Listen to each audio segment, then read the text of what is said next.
नमो नारायण। संक्षिप्त वाल्मीकि रामायण भाग 2। क्या डाकू रत्नाकर ही ऋषि वाल्मीकि बना? उल्टा नाम जपत जग जाना। वाल्मीकि भय ब्रह्म समाना। गोस्वामी तुलसीदास जी ने राम नाम की महिमा बताते हुए वाल्मीकि मुनि के विषय में रामचरितमानस में ये दोहा कहा है। ये दोहा उस प्रचलित मान्यता की ओर संकेत करता है जिसके अनुसार वाल्मीकि पहले डाकू थे। अन्य कई ग्रंथों में भी ऐसे प्रसंग हैं, लेकिन कई ग्रंथ उन्हें उच्च कुल के ऋषि सिद्ध करते हैं। महर्षि वाल्मीकि न केवल आदि ग्रंथ रामायण के लेखक हैं, बल्कि वे स्वयं इसके बहुत ही महत्वपूर्ण पात्र भी हैं। वनवास काल में सीता इनकी ही छत्र छाया में रही थीं। यही कुशलव का जन्म और पालन पोषण हुआ था। उनके संबंध में ऐसे परस्पर विरोधी दावे निश्चय ही जिज्ञासा उत्पन्न करता है। वाल्मीकि जी के पूर्व जीवन में डाकू होने के संबंध में 3 तरह के विचार हैं। वाल्मीकि आरंभ में रत्नाकर नामक डाकू और लुटेरे थे। वाल्मीकि जी इस जन्म में नहीं बल्कि पूर्व जन्म में व्याध थे।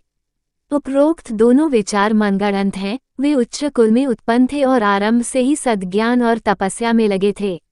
ऐसे विरोधी विचारों के कारण क्या हैं, इसे जानने से पहले इन तीनों तरह के विचारों को एक बार देख लेते हैं।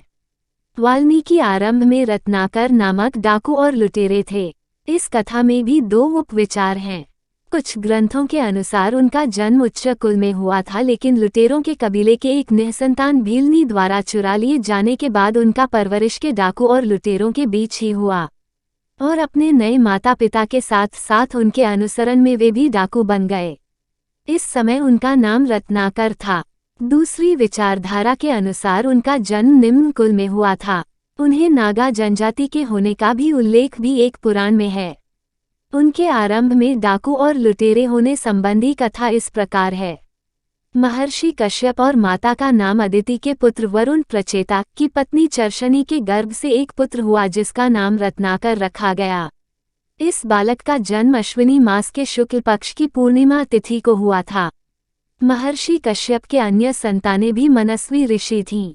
ऋषियों के इस महान परिवार के बालक रत्नाकर को बाल्यकाल में ही एक निःसंतान भीलनी ने चुरा लिया। वह भीलनी अपने भील समुदाय में ही अपने पुत्र की तरह उनका पालन पोषण करने लगी। वे लोग लुटेरे थे। अपने नए भील माता पिता के साथ रत्नाकर भी उस जंगल से गुजरने वाले राहगीरों को लूटने लगा। इस तरह उच्च कुल के ऋषियों का वंशज एक डाकू बन गया। राहगीरों को बंदी बनाकर लूटने के क्रम में रत्नाकर ने एक दिन नारद मुनि को भी बंदी बना लिया। नारद जी के पूछने पर डाकू रत्नाकर ने बताया कि वह ये पापकर्म अपने परिवार के लिए करता था। नारद जी ने उससे कहा कि वह जिस परिवार के सदस्यों को पालने के लिए यह पापकर्म करता है, क्या वे उनके पापों का परिणाम भोगने के लिए तैयार होंगे। रत्नाकर को पूरा भरोसा था कि उसका परिवार जरूर इस परिणाम में भी उसका साथ देगा।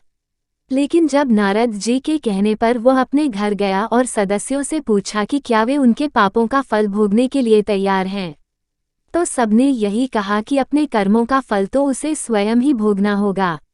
इस जवाब से रत्नाकर का हृदय बहुत व्यथित हुआ। वह पापकर्म छोड़कर सन्मार्ग पर चलने का निश्चय कर नारद जी के पास आया और उनसे ऐसा सन्मार्ग पूछा।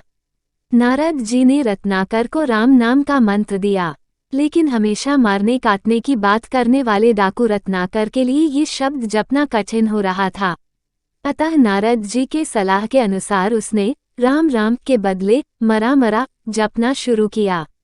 उल्टा नाम जपते जपते ही राम में वह ऐसा तन्मय हो गया कि अब राम राम का जप होने लगा। किंवदंती है कि वह जप में इतने तल्लीन हो गया था कि दीमक ने उनके शरीर पर घर बॉबी, जिसे वाल्मीकि कहते हैं, बना लिया। उसकी तपस्या से प्रसन्न होकर ब्रह्मा जी प्रकट हुए। ब्रह्मा जी ने ही उसके शरीर पर वाल्मीकि देखकर डाकू रत्नाकर को वाल्मीकि यह नाम दिया। ऋषि वाल्मीकि ने नारद और ब्रह्मा जी की प्रेरणा से आदिकाव्य रामायण की रचना की। वाल्मीकि जी इस जन्म में नहीं बल्कि पूर्व जन्म में व्याध थे। स्कंद पुराण के अनुसार ऋषि वाल्मीकि जन्म जन्मांतर के व्याध थे। भविष्य पुराण भी इसका समर्थन करता है।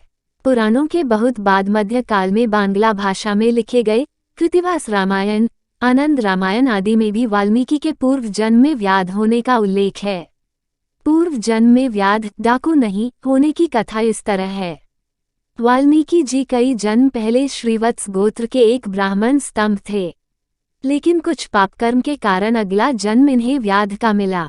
इस जन्म में इन्हें शंख नामक एक ऋषि मिले जिन्होंने इन्हें सन्मार्ग दिखाया और राम नाम की महिमा बताया। राम का जन्म वाल्मीकि जी के समय हुआ था, लेकिन राम सनातन ईश्वर हैं जो प्रत्येक कल्प में आते हैं। राम नाम के इसी महिमा के कारण व्याध अगले जन्म में रत्नाकर नामक ब्राह्मण हुए। कहीं कहीं इस जन्म का नाम अग्निशर्मा भी मिलता है, लेकिन पूर्व जन्म के पापों के कारण इस जन्म में भी कुछ दिन तक वे ब्राह्मण होने के बावजूद व्याध की तरह हिंसापूर्ण पापकर्म में लगे रहे। लेकिन सप्तऋषियों के सत्संग के कारण उन्हें आत्मा बोध हुआ। इसी तीसरे जन्म में इन्होंने मरा का उल्टा नाम जप किया।